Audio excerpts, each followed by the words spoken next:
एक चूड़ियां बेचने वाली को मुझसे प्यार हो गया। उसकी क्या कमाल की मोहब्बत थी।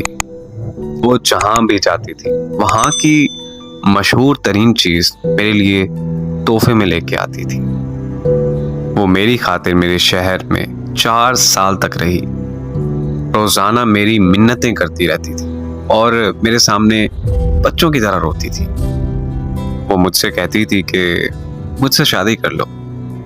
मेरे मुसलसल इनकार करने पर वो अपने आबाई गांव मेलसी में चली गई। कुछ अरसे बाद मैं अपने दोस्तों के साथ शाह रुकने आलम की दरबार पे गया। मैं उधर दरबार पर खड़ा था कि पीछे से मेरा किसी ने बाजू पकड़ा और मैंने देखा तो वही चूड़ियां बेचने वाली थी। खुशी के मारे वो मुझसे कहने लगी कि मेरी दुआ रंग ले आई, तेरा दीदार हो गया, मेरी ईद हो गई। मैं जब भी दरबार पर आती थी तो तुझे मांगती थी। अब तेरे लिए बैठी हूं, मैंने शादी नहीं की। फिर उसकी आंखों में आंसू आ गए।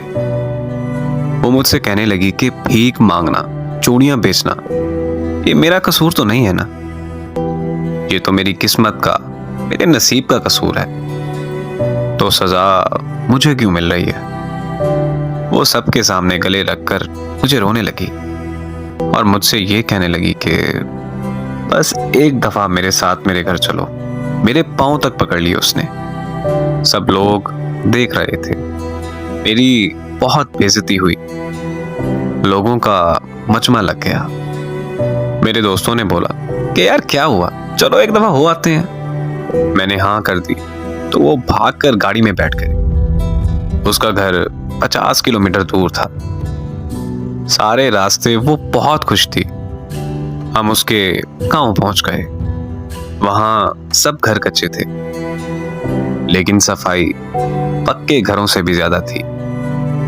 सब लोग मुझे अजीब नजरों से देख रहे थे। जब हम उनके घर पहुंचे तो उसकी सब सहेलियां जमा हो गईं। फिर उसने हमारे लिए क्या मजे का खाना बनाया। उसके घर वालों ने मुझे बताया कि ये लड़की तो सारा दिन सारा वक्त तुम्हारे नाम की तस्बीह करती रहती है। और फिर जब हम वापस आने लगे तो उसकी आंखों से आंसू नहीं रुक रहे थे।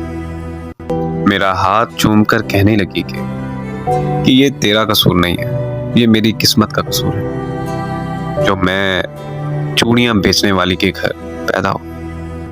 बड़ी मुश्किल से हम सब ने उसे चुप करवाया और फिर हम वापसी के लिए निकल आए। मैं कार के शीशे में से उसे देखता रहा। वो हमारी गाड़ी को तब तक देखती रही जब तक हमारी गाड़ी उसकी नजरों से दूर नहीं हुई। वो हमारी आखिरी मुलाकात थी।